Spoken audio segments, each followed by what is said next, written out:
To the big drama across the Tasman, and the scale of devastation from Queensland's flood disaster is still unfolding. In some parts, waters are receding, but in other areas they're still rising. The death toll has climbed to 15. The search for bodies continues and 61 people are still unaccounted for.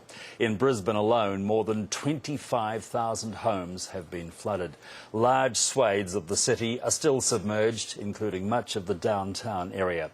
Joining us now live from Brisbane is our reporter Melissa Stokes. Melissa. Peter, I'm here on the banks of the River Brisbane. It's due to peak in another hour. I have to say it's really quite remarkable to see it close up. We've been watching as large pieces of debris are picked up, tossed and chucked about like they're toys as they race downstream. Locals say this is usually a sleepy, lazy river. Today, all they're talking about is its violence. Take a look around. Imagine this was your street, your house submerged in up to 3 metres of water. Not too many waves. Just getting home. Local Brock Kerr took us through his Brisbane suburb. Well, it was pretty hard to believe. You know, even with the forecast, it was pretty hard to believe that it's going to get this serious. We're level with street signs. Just watch your heads on all the power's off. Ducking power lines. A surreal experience to cruise past the top of Milton School's basketball court. Here we are in the middle of something that's almost biblical in proportions. This is why Brisbane is turning into a river city, a churning mass of brown water. This, a piece of walkway, the length of a football field, wrenched free of its home on the riverbank.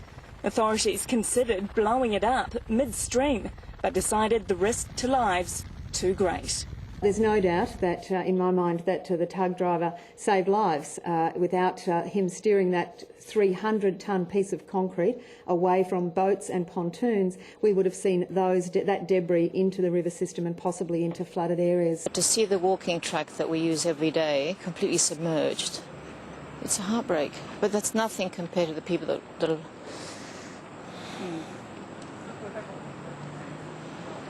Unbelievable. More than 30,000 homes and businesses have suffered flood damage. Warehouses awash, delivery trucks stuck. The city's landmark brewery is well watered down.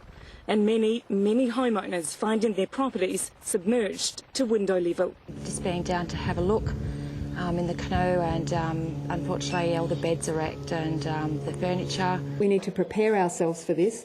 There will be others who will go into their homes and find that those homes will never be habitable again. 400 Australian Defence Force troops have joined the emergency response, checking on homes through the long night. 120,000 of them remain without power. Just before dawn, the river peaked at 4.5 metres, a metre short of the worst case, but still leaving the city looking more like a Hollywood movie set. We've seen a lot of debris as we've been travelling around these roads, which are now waterways, and that's why police are telling people not to come into this water unless they've got a vessel to use, because there's a risk now of waterborne diseases, mosquito infections and snakes.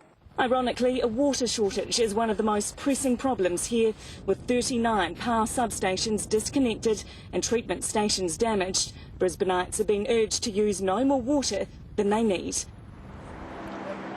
So this untamed river is still causing plenty of immediate problems, but authorities are now looking ahead to what problems could arise in the next few weeks, particularly the health of their residents. Dengue fever is a real concern, and Queensland's Premier says that clean water is a top priority for the city here in Brisbane, because they really can't deal with a mass outbreak of illness with everything else that they've got going on.